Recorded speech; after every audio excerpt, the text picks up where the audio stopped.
ध्यान देंगे। कल तक हम लोगों ने 5 नंबर तक क्वेश्चन बना लिया था, है ना। अब हमें देखना है कितना नंबर, 6 नंबर। ठीक है, अब यहाँ पे 6 नंबर में क्या है कि यहाँ लिखा हुआ है कि यदि कोण ए और कोण बी न्यून कोण हो, जहां कॉस ए बराबर कॉस बी हो, तो दिखाइए कि कोण ए और कोण बी है। यहाँ दिख रहे हो कोण ए है और कोण बी है। आपको मैंने बताया था कि कॉस साइन टेन उसके बाद में जो लग रहा था किसके संकेत करता है, कोण का ही संकेत करता है। तो समझो कि इतना ही दे दिया है, कॉस ए बराबर कॉस क्या दिया है, बी दिया है, समझ रहे ना। और फिर आपका क्या कह रहा है कि कोण ए बराबर कोण क्या प्रूव कर देना है, बी प्रूव कर देना है। समझ रहे हो कि नहीं समझ रहे हो।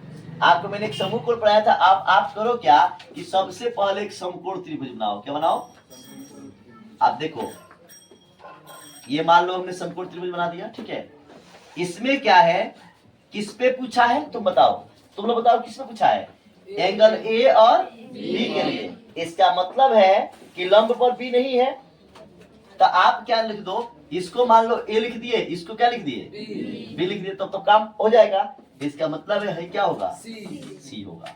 अब आप देखो कि आप आकृति के हिसाब से आओ। किसके हिसाब से आओ, आकृति के हिसाब से आओगे।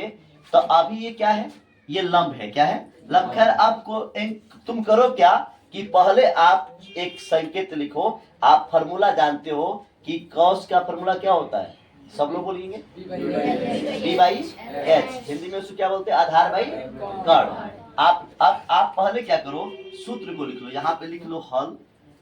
हल में आप लिख सकते हैं कि कोण ए और कोण बी न्यून कोण है। क्या है, कोण न्यून कोण है। तो ये तो 90 है, तो न्यून कोण नहीं, 90 से नीचे जो कोण होता है उसी को न्यून कोण बोलते हैं। तो ये क्या होगा, उससे कम होगा। तो सबसे पहले और यहाँ cos a बराबर cos b दिया है ना। तो आप क्या करो कि यहाँ पे यहाँ लिख दो पहले, यहाँ दिया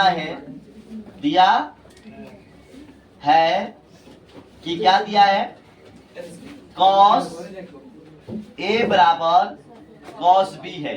ठीक है, सिद्ध क्या करना है, सिद्ध करना है कि कोण ए बराबर कोण बी है, यही सिद्ध करना है। ठीक है, तो सबसे पहले आप जानते हो cos ए का फॉर्मूला, चाहे cos का खाली फॉर्मूला क्या होता है।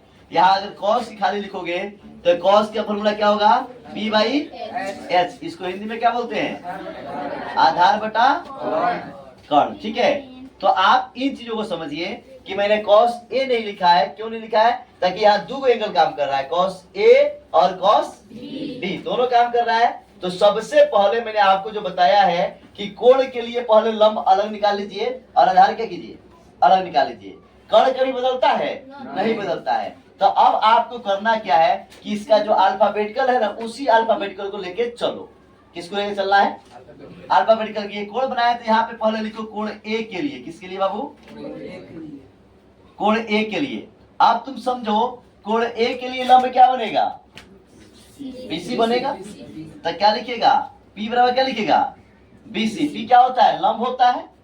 और उसका आधार क्या बनेगा बाबू, AC। आधार क्या बनेगा, AC। क्या बनेगा, AC बनेगा। कहीं दिक्कत, H तो कभी बदलेगा ही नहीं, H क्या बनेगा, AB। बोलो कहीं दिक्कत।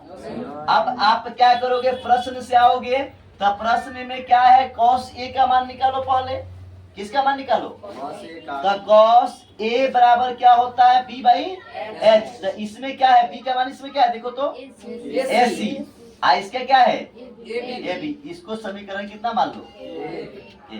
अब ठीक है, अब आप काम करो किसके अनुसार, अब कोण B के लिए। किसके लिए, यहाँ लिखोगे कोण B के लिए। अब कोण B के लिए देखो क्या है, कोण B के लिए अगर हम बात करें तो कोण B के लिए आपका अब क्या बन जाएगा, कोण B के सामने वाला एंगल जो होगा P बन जाएगा, मतलब साइड, सॉरी। कोण B के लिए साइड क्या बनेंगे, P बनेंगे। तो B के सामने क्या बन रहा है, AB AC बन रहा है ना। तो क्या होगा बाबू बताओ, B के लिए कितना हो जाएगा, AC। आप B बराबर कितना हो जाएगा, BC। ठीक है, और H बराबर क्या हो जाएगा, AB। H बराबर क्या हो जाएगा, AB। थोड़ा सा रुको, H बराबर कितना हो जाएगा, देखो एच बराबर क्या है, ए बी है। एच बराबर क्या है, ए बी है। अब आप देख रहे हो इसमें देखो कोई चेंजिंग हुआ है, एच ए बी तो चेंज होगा ही नहीं, लेकिन देखो पी चेंजिंग हुआ है ना, बी भी क्या हुआ है, चेंजिंग हुआ है। तो अब क्या करोगे, कॉस क्या लिखोगे यहाँ पे, कॉस बी क्या लिखोगे, फॉर्मूला तो वही होता है बी बाई एच।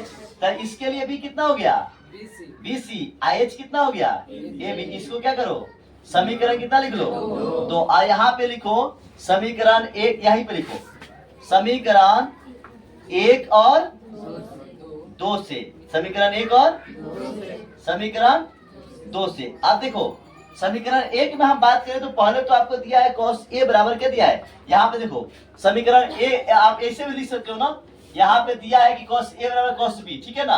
तो आप लिखोगे cos ए बराबर क्या चीज, cos बी।